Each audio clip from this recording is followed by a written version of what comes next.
I want to start, though, with the issue of trade and the fact that the US president has said on that from the 2nd of April, reciprocal tariffs will kick in.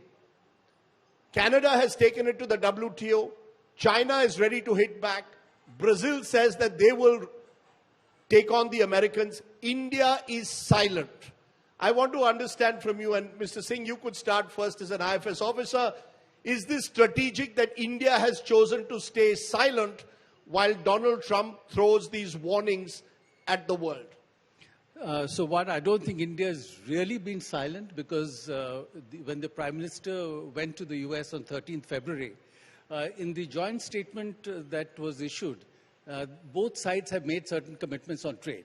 Now, obviously, at one level, Trump signed the executive order about imposing reciprocal tariffs on the day the Prime Minister landed. Now, that order was not India-specific. It was general, and it was calling for a study to make recommendations. But the very fact that it was issued on the day Prime Minister landed, I think there was a political message in that in any case. But that having been said, the joint statement that has been issued has said that both countries are now committed to do a multi-sectoral free trade agreement, and that the first tranche would be completed by the autumn of this year.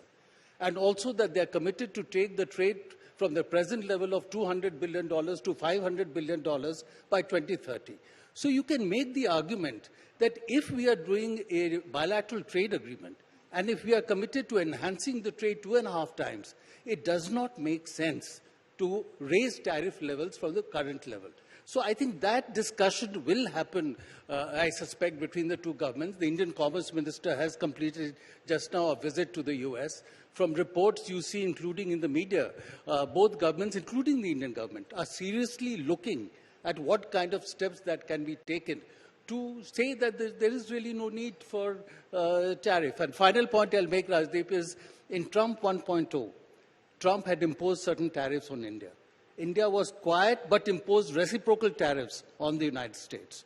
So I think there is a way, without making noise, to take action so that the message is also conveyed to the US side. Are you, Mr. Wadhawan, as sanguine as Mr. Arun Singh appears that what was said in the Trump-Modi meeting seems to be at one level at cross purposes with what Donald Trump said 2 days ago, where he made it very clear all countries, including India, he specifically referred to India, will be subject to reciprocal tariffs starting the 2nd of April. So you see, in terms of responding to reciprocal tariffs, the thing is that there is not absolute clarity right now as to what the nature of these reciprocal tariffs are going to be, what the levels are going to be. Whereas duties is imposed on Canada, Mexico, China, those are definitive, well-defined, so those countries have reacted. So just as, Master Singh mentioned in his first term, when he imposed duties on aluminium and steel, we reacted with our own countervailing duties. So I'm sure if these reciprocal tariffs come into place at certain specific, well-defined levels, then I'm sure India will explore its options. But when you're negotiating a trade agreement, and a fairly ambitious one aimed at, raising your trade volume to 500 billion, then it is pointless to disrupt things by putting these reciprocal tariffs in the interim stage.